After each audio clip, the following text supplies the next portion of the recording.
ஆட்சியாளர்கள் மேல ஒரு 5 தப்பு, விஜய் மேல ஒரு 5 தப்பு. மந்திரி 10 ரூபாய் மந்திரி இருக்கார் ஒருத்தராங்க. பக்கா பிளான், பக்கா ஸ்கெட்ச் போட்டு தூக்கியிருக்காங்க. இதான் உண்மை.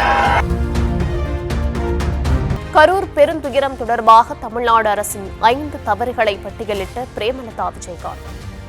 குறுகிய சாலையில் விஜய் பிரச்சாரத்திற்கு அனுமதி அளித்தது முதல் தவறு என்று பட்டியல். ஆட்சியாளர்கள் மேல ஒரு 5 தப்பு, விஜய் மேல ஒரு 5 தப்பு மட்டும் நான் சொல்றேன். என்ன, நான் நேரா போய் பார்த்தேன். எல்லா மக்கள் பாதிக்கப்பட்டவங்க என்கிட்ட சொன்னதை கிருஷ்ணகிரியில உங்க முன்னாடி சொல்றேன். விஜய் செஞ்ச தப்பு சொல்லவா, தமிழக அரசு செஞ்ச தப்பு சொல்லவா? தமிழக அரசு.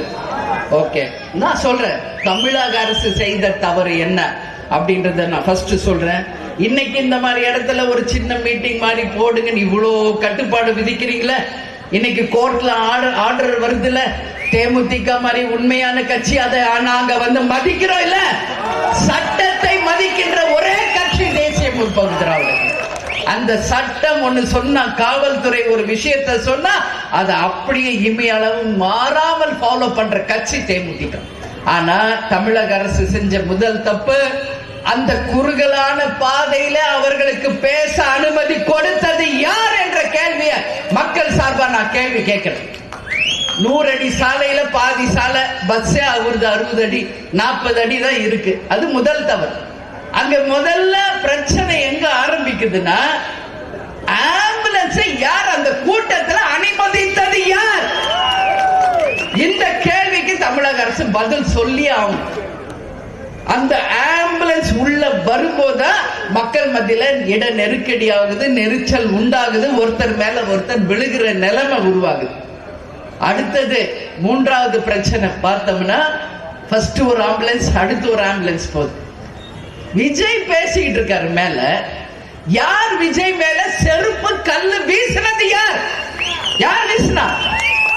இதுக்கு கட்டாயம் அரசு பதில் சொல்லணும்.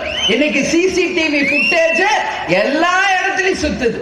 அந்த யார் நபர் என்பதும் இன்னைக்கு கண்டுபிடிக்கப்பட்டிருக்கு. இது வரைக்கும் கைது பண்ணாங்களா? விஜய் கைதாவாரா, புஷி ஆனந்த் கைதாவாரா, நிர்மல் குமார் கைதாவாரா மட்டும் பிரஸ் பீப்புள் பெருசா பண்றீங்களே. அந்த செருப்பை வீசுறது யார்? அவரை கைது பண்ணிச்சு அரசு. அது ஏன் யாரும் போட மாட்டேங்கிறீங்க? ஏன் போட மாட்டேங்கிறீங்க? யார் போட்டது செருப்பு? யார் கல்லு எரிஞ்சா? யார் செஞ்சா? இப்போ கட்சியில உண்மை தொண்டன் செய்வானா?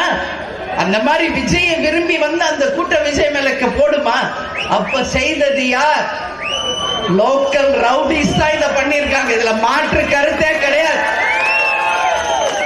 அந்த ரவுடிகளை இயக்குகின்ற ஒரு அந்த யாரு மந்திரி, 10 ரூபாய் மந்திரி இருக்கார் ஒருத்தராங்க.